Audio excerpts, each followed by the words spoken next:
Bienvenue à l'Institut européen de médecine naturelle. Sur notre plateforme e-learning, nous entamons à présent le premier module du cours d'initiation à la médecine traditionnelle chinoise. Ce cours vous est donné par Madame Virginie Prick et sans plus tarder, nous entamons l'introduction. Bienvenue à toutes et à tous et à vous qui nous regardez via e-learning pour cette première journée d'initiation à la médecine chinoise. Alors, la médecine chinoise est une médecine qui date d'il y a environ 3000 ans, donc qui a eu le temps de faire ses preuves, et qui est, même si elle n'est pas moderne au point de vue scientifique, a sa logique tout à fait rationnelle, structurée, qui se base sur plusieurs grands principes et qui a évolué au cours du temps de par l'observation et les réajustements de nombreuses générations de médecins. Les grands principes de cette médecine chinoise sont les suivants. Le principe du qi. Le qi, on peut le traduire par énergie, souffle vital. C'est vraiment l'énergie à la base de toute forme de vie dans la nature et dans le corps humain. Le qi vient, avec la notion de qi vient aussi la notion de mouvement. C'est vraiment une énergie en mouvement, une énergie qui transporte une information de vie et qui dépend de la confrontation entre le yin et le yang.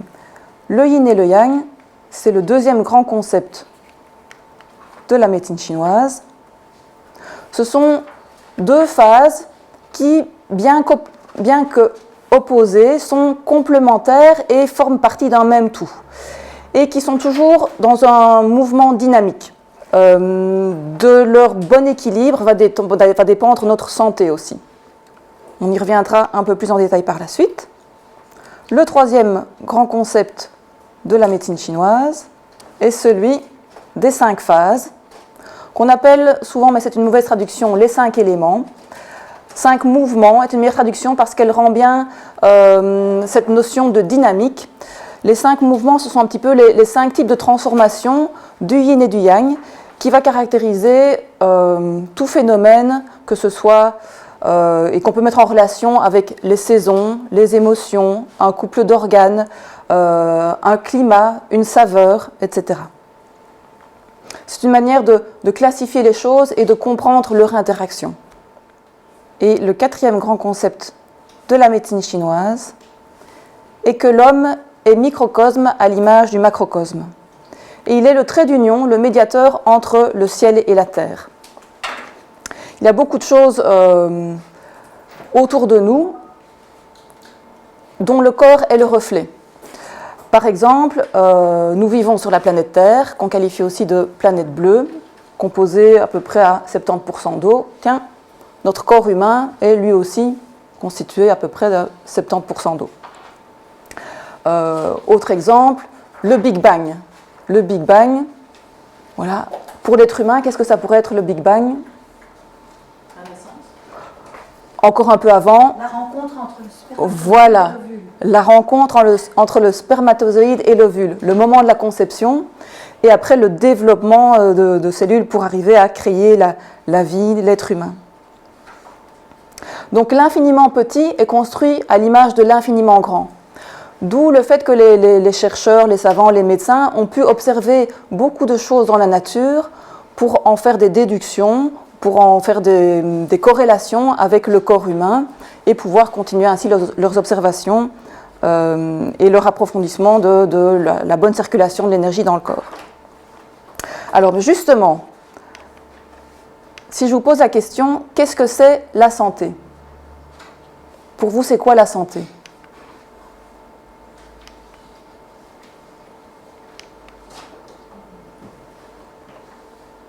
Un équilibre. Un équilibre. N'hésitez pas. Allez-y. L'homéostasie. Voilà. Quand on fait un petit brainstorming, là, quel mot vous vient à l'esprit quand on parle de santé ? Énergie. Bien-être. Bien-être. Bien, bien. Vous avez déjà dépassé le stade de la médecine occidentale pour laquelle la santé est peut-être avant tout l'absence de maladie. C'est bien plus que cela. La santé, en médecine chinoise, c'est la circulation harmonieuse de l'énergie dans le corps, avec le yin et le yang dans un équilibre, mais dans un équilibre dynamique. On ne peut pas se dire à un moment donné, c'est bon, je suis en équilibre, super, je ne bouge plus, j'arrête de respirer. Ah ben non, parce que si on arrête de respirer, du coup on crée un déséquilibre, hop, et voilà, c'est toujours une recherche permanente d'équilibre avec cette notion de circulation dans le corps. D'ailleurs, il y a un proverbe chinois qui dit « Là où il y a stagnation, il y a douleur. Là où il y a douleur, il y a stagnation. » Donc l'idée, c'est vraiment de relancer le flux harmonieux de l'énergie dans le corps. Et la maladie, alors, qu'est-ce que c'est? Disharmonie, déséquilibre, blocage. Disharmonie, déséquilibre, blocage. Voilà, exactement. C'est quand l'énergie est entravée dans sa bonne circulation. C'est la manifestation d'un déséquilibre énergétique qui existe parfois bien avant que le symptôme se concrétise physiquement dans le corps. D'où l'importance d'être à l'écoute et à l'observation de ce qui se passe, de tous les petits signaux que nous donne notre corps avant de tomber réellement malade. D'ailleurs, j'aime bien aussi ceci qui dit « Le médecin médiocre voit le symptôme et le guérit. Le bon médecin trouve les causes et guérit. Un excellent médecin voit les faiblesses du corps et prévient la maladie. » La médecine occidentale et la médecine chinoise peuvent être deux médecines complémentaires. Elles soignent toutes les deux, elles guérissent toutes les deux. Là où la médecine occidentale a peut-être plus d'efficacité, c'est dans les situations d'urgence ou dans la chirurgie. Là où la médecine orientale, la médecine chinoise, va agir plus efficacement en matière de prévention et d'observation de manière à stimuler l'énergie interne, là où la médecine occidentale va plutôt apporter quelque chose de l'extérieur pour guérir, pour soulager le corps. Quand on est fatigué, en médecine occidentale, on va plutôt prescrire des vitamines, un stimulant, du magnésium. On va rechercher une aide de l'extérieur. Tandis qu'en médecine chinoise, on va plutôt insister sur le fait de, par les mouvements de Qigong, par certaines plantes, par l'acupuncture, à stimuler ce flux interne de l'énergie, mais qui est déjà là en nous, qui se demande juste à être libéré de manière à ce que sa circulation se fasse de manière harmonieuse. Alors, les 4 grands piliers de la médecine chinoise sont la pharmacopée, qui vient en Chine en premier lieu. C'est l'utilisation des plantes, mais aussi des minéraux ou des extraits d'animaux, qui est utilisé en premier lieu dans la médecine chinoise. En deuxième lieu vient l'acupuncture, l'utilisation non seulement des aiguilles, mais aussi les acupuncteurs utilisent les moxas pour réchauffer certains points. Les moxas, ce sont des cigares faits à l'origine à base d'armoise que l'on fait chauffer. J'allume la bougie et je fais chauffer mon cigare, voilà, qui s'allume. Et une fois qu'il y a une petite braise, qu'on entretient en soufflant un petit peu dessus, on le tient à une petite distance, à peu près 5 cm de certains points, pour justement apporter la chaleur ou assécher s'il y a un trop d'humidité. Et on maintient ces moxas pendant 10 à 15 minutes au-dessus du point dit. Alors si vous voulez vous entraîner au moxa, un petit conseil, prenez des moxas sans fumer, parce que les moxas à base d'armoise sentent très très fort, et donc vous risquez non seulement d'avoir cette odeur imprégnée sur vos vêtements, mais aussi dans votre pièce ou dans votre habitation pendant plusieurs jours, voire plusieurs semaines, et vos invités risquent de penser que vous avez fumé du shit. Donc je vous conseille plutôt les moxas, voilà, smokeless moxa sans fumer. Après les avoir utilisés, passez-les un petit coup sous l'eau, ou pensez à bien les éteindre parce que c'est plus prudent. Alors j'ai parlé de sécheresse et d'humidité, ce sont des notions qui reviennent souvent en médecine chinoise. Quand je parle d'équilibre yin-yang, on va aussi parler d'humidité, de sécheresse, de froid, de chaleur. Et tout ça est plus important encore que de nommer la maladie, de mettre une étiquette sur le symptôme. Par exemple, si je dis, ben tiens, j'ai les doigts, quand on a les doigts froids, qui s'engourdissent, voilà, c'est ce qu'on appelle le syndrome de Raynaud. En médecine chinoise, on va se dire, tiens, il y a un manque de yang, la chaleur n'arrive plus aux extrémités, et c'est un manque de yang de la rate, parce que la rate, c'est l'organe qui est responsable pour transporter cette chaleur jusqu'aux extrémités. D'ailleurs, une même maladie sera traitée de manière différente. Là où peut-être en Occident, on va traiter l'insomnie avec le même somnifère pour 4 personnes différentes, en médecine chinoise, on va s'interroger sur, tiens, mais qu'est-ce qui provoque l'insomnie? Est-ce que c'est une nervosité, une chaleur au niveau du cœur qui fait que l'esprit est un peu agité? Est-ce que c'est peut-être le fait de manger trop le soir et donc du coup le fait que l'énergie va à la digestion empêche le corps de bien pouvoir se reposer? Ça peut être aussi un déséquilibre de la rate par exemple. La rate qui est en lien avec l'émotion de réflexion mais qui est en déséquilibre d'excès de réflexion et donc le mental qui n'arrive pas à se mettre au repos. Et donc, en fonction de ça, le médecin chinois va traiter les personnes de manière différente. Alors, je continue ici avec mes 4 piliers, donc la pharmacopée, l'acupuncture, les massages, que l'on appelle les massages Tuina. Tuina veut dire, ce sont 2 techniques utilisées en massage chinois, qui veulent dire saisir et pousser. L'idée dans les massages chinois, c'est vraiment de recréer le flux d'énergie dans le corps, de lever là où il y a des blocages ou de la stagnation, d'apaiser là où il y a de l'excès, par des techniques de tapotement, de décollement des tissus, des muscles, de certaines mobilisations, de manière à recréer ce flux d'énergie. Et alors, le 4e grand pilier de la médecine chinoise est la diététique. Non seulement la diététique préventive, qui permet d'apprendre les grands principes que l'on peut appliquer à tous pour rester en bonne santé, mais aussi la diététique curative, qui permet d'utiliser les propriétés des aliments pour guérir. Comment procède-t-on en médecine chinoise pour établir un diagnostic? Il y a d'abord un interrogatoire. Le médecin va poser des questions sur les antécédents familiaux, sur l'hygiène de vie, sur le mode de vie, l'alimentation, et aussi peut-être sur les difficultés affectives ou relationnelles. Parce que en médecine chinoise, le corps et l'esprit, sont reliés, l'un influence l'autre. Après avoir posé les questions, le médecin chinois observe également. Il va observer l'attitude globale, la morphologie, il va observer la texture de la peau, le teint du visage, l'éclat dans les yeux, tout ça va déjà lui donner certaines indications. Il va aussi utiliser ses sens olfactifs et auditifs. L'olfaction, pourquoi? Parce que parfois certaines personnes dégagent certaines odeurs qui donnent aussi des indications.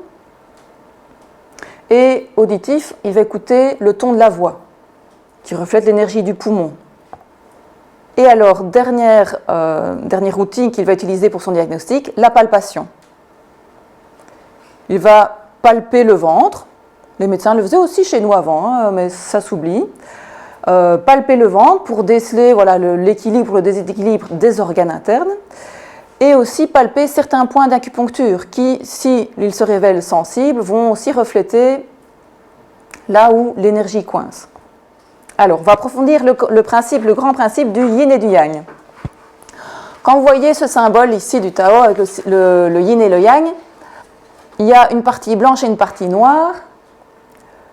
Quelle partie est la partie yin selon vous?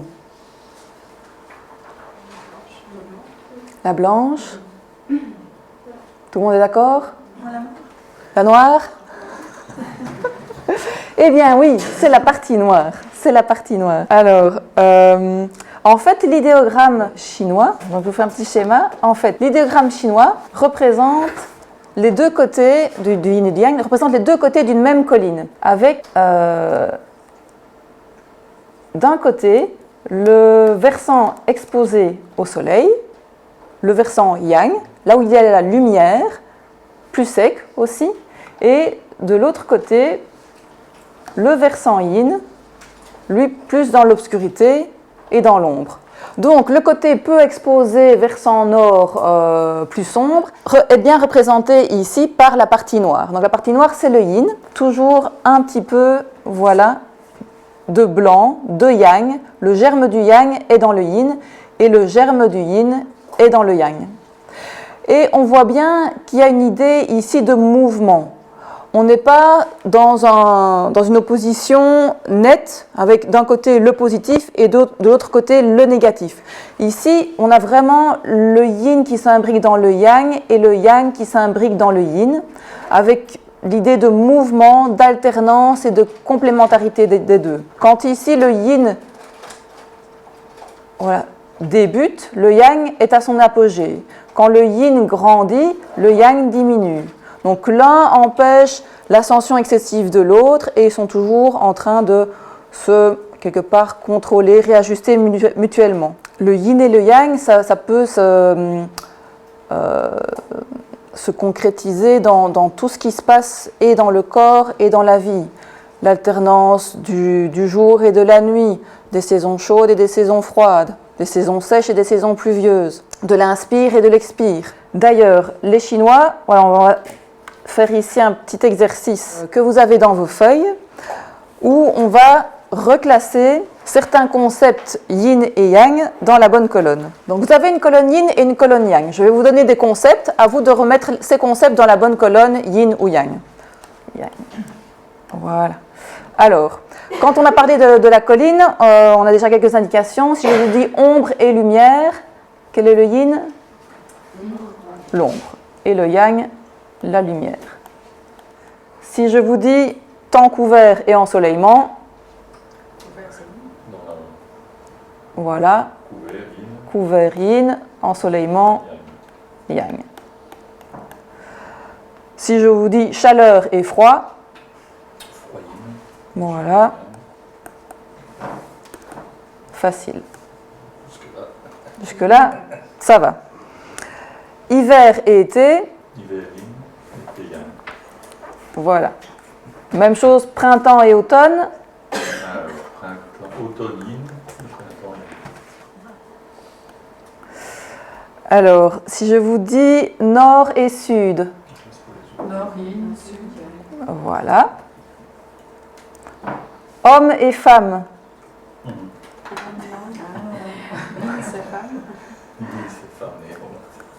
voilà. Dans l'absolu, maintenant, on va voir qu'il y a aussi des petites astuces. Donc, femme, yin, homme, yang. Terre et ciel.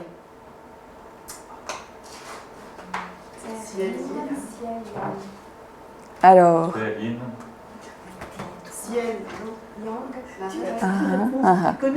donc, la terre, c'est yin, et le ciel, c'est yang. Si je vous dis intérieur, extérieur. Intérieur, yin, extérieur, yang. Voilà, je vais continuer mon tableau. Donc, intérieur, yin, extérieur, yang.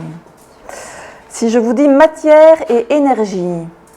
Matière, yin, énergie, yang. La matière condensée est en lien avec le yin et l'énergie en expansion en lien avec le yang. Si je vous dis parler et écouter. Écouter yin et parler yang. Écouter yin et parler yang. Inspirer et expirer. Inspirer, Inspirer, oui, le mouvement vers l'intérieur. Inspirer yin, expirer yang. Léger et lourd. lourd, yin, léger, yang. Lourd yin. On va vers ce qui descend et ce qui se condense. Yin et léger yang. Dormir et travailler. Travailler yin et dormir yang. L'inverse. L'inverse, hein, oui. Dormir, le repos, yin, l'action, le travail, yang. Donner et recevoir. Recevoir yin, donner yang. Recevoir yin et donner yang. Ça va, vous capter un petit peu cette subtilité entre yin et yang? Alors il y a un autre proverbe chinois que j'aime beaucoup qui dit « Si tu veux vivre heureux, promène-toi avec 2 sacs, l'un pour donner, l'autre pour recevoir ». D'où cette importance, enfin ça représente bien cette importance d'avoir le yin et le yang en équilibre. Est-ce que vous, dans votre quotidien, vous êtes dans cet équilibre yin et yang? Est-ce qu'après chaque phase de travail, vous avez une phase de repos suffisante pour équilibrer, retrouver cet équilibre yin-yang? Est-ce qu'après chaque phase où vous êtes dans l'action, dans la socialisation, dans la communication, vous avez cette phase d'intériorisation, de calme, de repos? Est-ce que quand vous êtes assis toute une journée à un cours, après vous avez un petit peu de mouvement pour faire circuler tout ça? C'est ce que je vais vous proposer, justement, parce que voilà, ça fait déjà un petit moment qu'on est assis. Pour bien stimuler toute cette bonne circulation de l'énergie, c'est un petit exercice de Dao Yin, qui est une gymnastique douce, qui permet, de guider et de réguler l'énergie. Idéalement, c'est une petite gymnastique qu'on fait le matin au réveil. Dans les coins reculés de la Chine où il n'y a pas le chauffage central, ils font ça sur leur petite natte ou sur leur matelas, sous la couverture, encore pour rester bien au chaud. Et je vais vous proposer l'exercice et je vais vous proposer de le faire ensemble. Alors, en vue de la fin de l'exercice, c'est bien d'enlever les chaussures parce qu'on va se masser un petit peu la plante des pieds. Donc, vous pouvez déjà dès maintenant enlever les chaussures.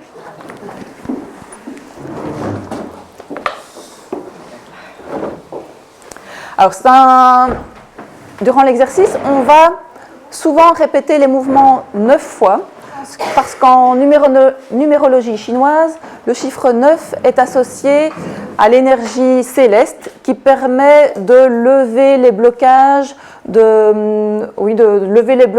de disperser l'énergie qui pourrait s'accumuler sur Terre. Et donc, l'idée, c'est d'abord de prendre un petit moment pour respirer calmement, s'imaginer comme le trait d'union entre le ciel et la terre. Et alors, on va commencer par claquer des dents 9 fois, tourner la langue dans la bouche 9 fois pour accumuler la salive, qui est un des liquides organiques précieux, et d'avaler la salive en 3 fois. Et à ce moment-là, on visualise la salive qui descend et qui va là jusqu'aux reins. Et les reins, on imagine que la salive arrive comme sur un feu ardent et va créer un petit peu de vapeur qui va pouvoir s'élever et se disperser dans le corps. Les reins sont le siège de l'énergie vitale, d'où cette importance d'aller raviver cette flamme d'énergie vitale dans les reins. Et après, au fil de l'exercice, je vous expliquerai. Donc, premier exercice, on respire calmement. On claque doucement les dents 9 fois. On tourne la langue et on accumule la salive.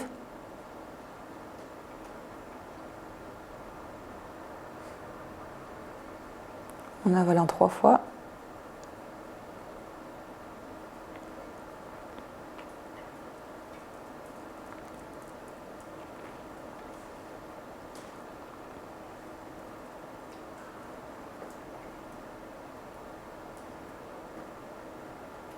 On imagine cette vapeur chaude qui se disperse dans le corps.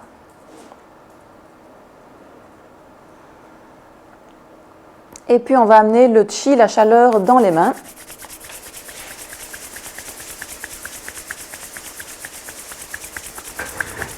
Une fois que les mains sont bien chaudes, on va, avec les pouces, frotter les ailes du nez 9 fois. Ensuite, avec les index appuyés sur les 2 points sur les côtés des narines et tourner 9 fois. Avec les index, le haut et le bas de la bouche. On inverse.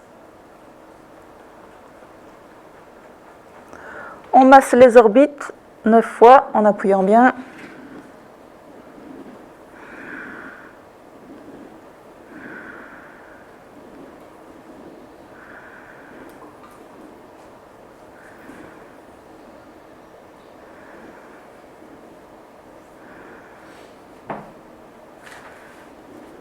On va masser le visage en commençant par les pommettes. 1, 2, 3, 4, 5, 6, 7, 8, 9. On va utiliser nos doigts pour aller gratter le crâne et peigner les cheveux. 9 fois. 1, 2, 3, 4, 5, 6, 7, 8 et 9. Avec les doigts en V, on va frotter de part et d'autre des oreilles. Et puis dérouler les pavillons des oreilles en tirant sur les lobes comme si on voulait les allonger. On va faire ça 3 fois. Les oreilles sont riches en terminaisons nerveuses.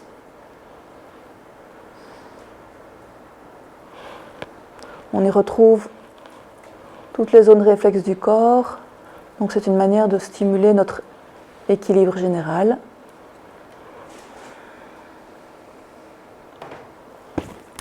Après, avec le pouce, on va aller, comme si on voulait empaler le crâne, voilà, en le posant sur le pouce, là où il y a un creux au milieu du crâne à l'occiput.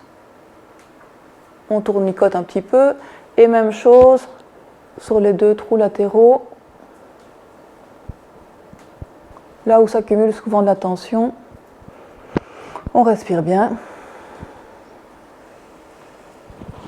Après, on va malaxer comme une bonne pâte à pain la nuque en décollant les chairs et les tissus. 3 fois. On croise le bras sur l'avant et on va masser toute cette zone du trapèze supérieur. On essaie de bien décoller les tissus, on respire.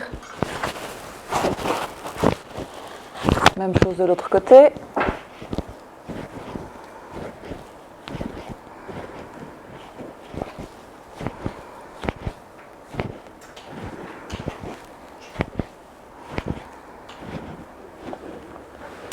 Et on va masser la gorge 9 fois. C'est bon pour stimuler la thyroïde.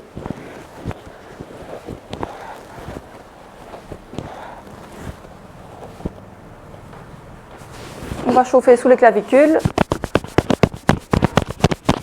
De l'autre côté aussi.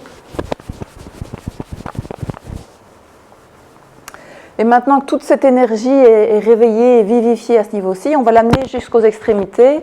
On va faire le mouvement 12 fois, c'est-à-dire 2 fois le nombre des 6 méridiens du bras. 2, 3, 4, 5, 6, 7,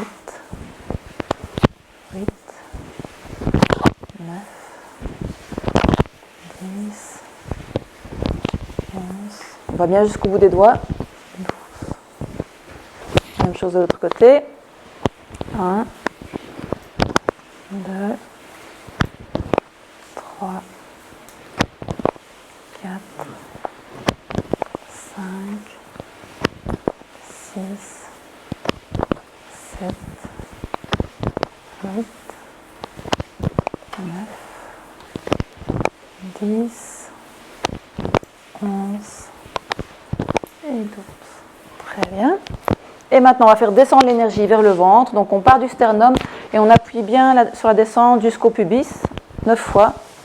2, 3, 4, 5, 6, 7, 8 et 9.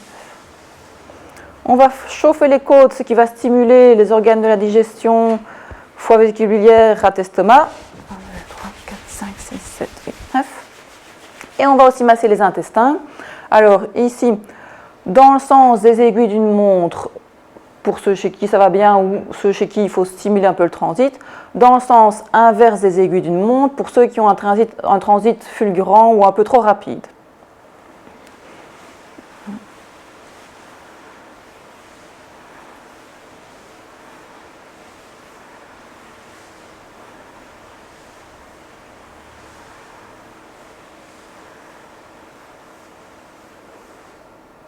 Après, on pose les mains sur les genoux, 9 fois dans un sens et 9 fois dans l'autre.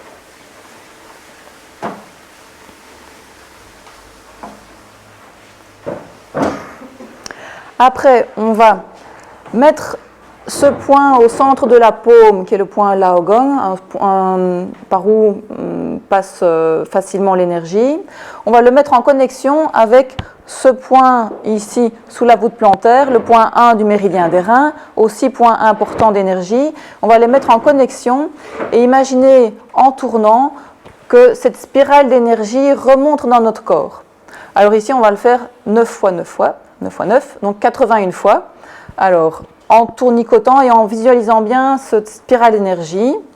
1, 2, 3, 5, 6, 7, 8, 9, 1, 1, 3, 4, 5, 6, 7, 8, 9, 2, 1, 2, 3, 4, 5, 6, 7, 8, 9, 3, 1, 2, 3, 4, 5, 7, 8, 9, 4, 1, 2, 3, 4, 5, 6, 7, 8, 9, 5, 1, 3, 4, 5, 6, 7, 8, 9, 6, 1, 3, 4, 5, 6, 7, 8, 9, 7, 1, 3, 4, 5, 6, 7, 8, 9, 8, 1, 3, 4, 5, 6, 7, 8, 9.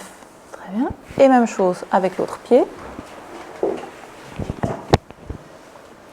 1, 2, 3, 4, 5, 6, 7, 8, 9, 1, 1, 2, 3, 4, 5, 6, 7, 8, 9, 2, 1, 3, 4, 5, 6, 7, 8, 9, 3, 1, 3, 4, 5, 6, 7, 8, 9, 4, 1, 3, 4, 5, 6, 7, 8, 9, 5, 1, 3, 4, 5, 6, 7, 8, 9, 6, 1, 3, 4, 5, 6, 7, 8, 9, 7, 1, 2, 3, 5, 6, 7, 8, 9, 8, 1, 3, 4, 5, 6, 7, 8, 9.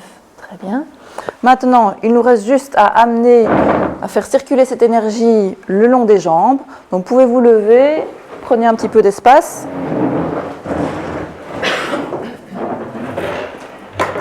Et donc, l'idée, c'est de partir du bassin sur l'extérieur des jambes jusqu'aux chevilles et on remonte sur l'intérieur. Et on fait ça 12 fois aussi. Donc, 1, 2, on respire bien.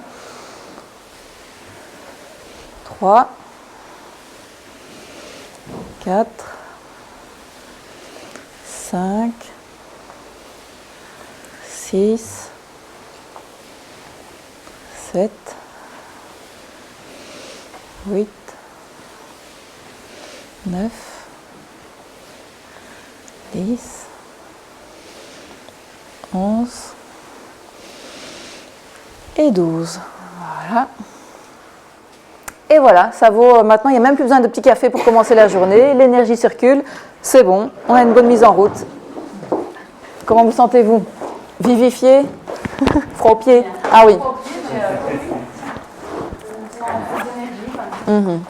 Alors, maintenant qu'on a fait circuler l'énergie yin et yang dans notre corps, on va aussi voir, tiens, le yin et le yang dans notre corps, ça peut se traduire comment? Et on voit que si on a une dominance yin, on va avoir des signes et symptômes qui apparaissent de manière progressive. Il y aura une évolution pathologique plutôt lente. Les personnes à dominance yin vont être plus sensibles au froid. Elles vont peut-être faire preuve d'apathie ou d'hypersomnie.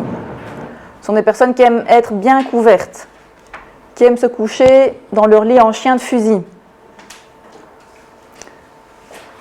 qui ont souvent le corps froid, les extrémités froides, le teint pâle, qui préfèrent boire chaud, qui n'ont pas trop envie de parler et qui ont une voix plutôt faible ou sans force. Leur respiration peut être faible ou peu profonde. Ce sont des personnes qui n'ont spontanément pas soif. Leurs urines seront plutôt pâles et abondantes. On observera qu'elles ont une langue plutôt pâle, le pouls vide et elles seront sujettes à avoir des douleurs sourdes de type plutôt constant. Par contre, les personnes à dominance yang, elles vont avoir des symptômes qui vont apparaître de manière brusque, dont l'évolution sera rapide. Ce sont des personnes qui dégagent beaucoup de chaleur, qui vont peut-être être plus facilement sujettes à de l'agitation ou de l'insomnie, qui vont le soir ou la nuit dans leur lit plutôt avoir tendance à repousser les couvertures ou sortir les pieds, les bras de la couette. Des personnes qui aiment s'étendre, qui ont le corps chaud, les extrémités chaudes, dont le teint sera plus vif, plus rouge. Pour tempérer ce yang, elles vont se tourner plus vers des boissons fraîches ou froides. Ce sont des personnes qui aiment beaucoup parler, mais qui vont parler d'une voix forte, qui vont respirer fort également, qui auront spontanément soif, dont les urines seront plus foncées et peu abondantes. On observera que leur langue est rouge avec un enduit jaune. Leur pouls sera plein et elles seront sujettes à avoir des douleurs plus aiguës ou radiantes, un petit peu comme des coups de poignard, de couteau dans le corps. On a vu tout à l'heure dans notre schéma, dans notre tableau du yin et du yang, que le yin est associé à la matière et le yang est associé à l'énergie. Donc si le yin domine le yang, on aura plus facilement un excès de matière, un excès de substance dans le corps, qui peut se traduire comment?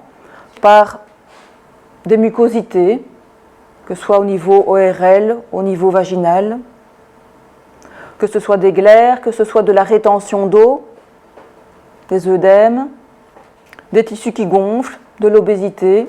Une dominance yin peut aussi se traduire dans le corps par des stases. Par exemple, quand ça stagne au niveau digestif, ça va provoquer plus facilement des ballonnements.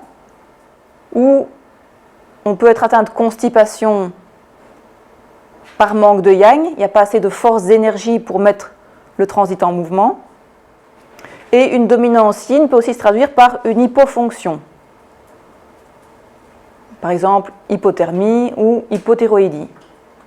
Par contre, quand le yang domine le yin, là on aura une perte de substance, une perte de matière, comme par exemple dans l'ostéoporose. On peut être sujet à des spasmes ou des crampes, et il peut y avoir une hyperfonction, par exemple hyperthyroïdie ou palpitation cardiaque.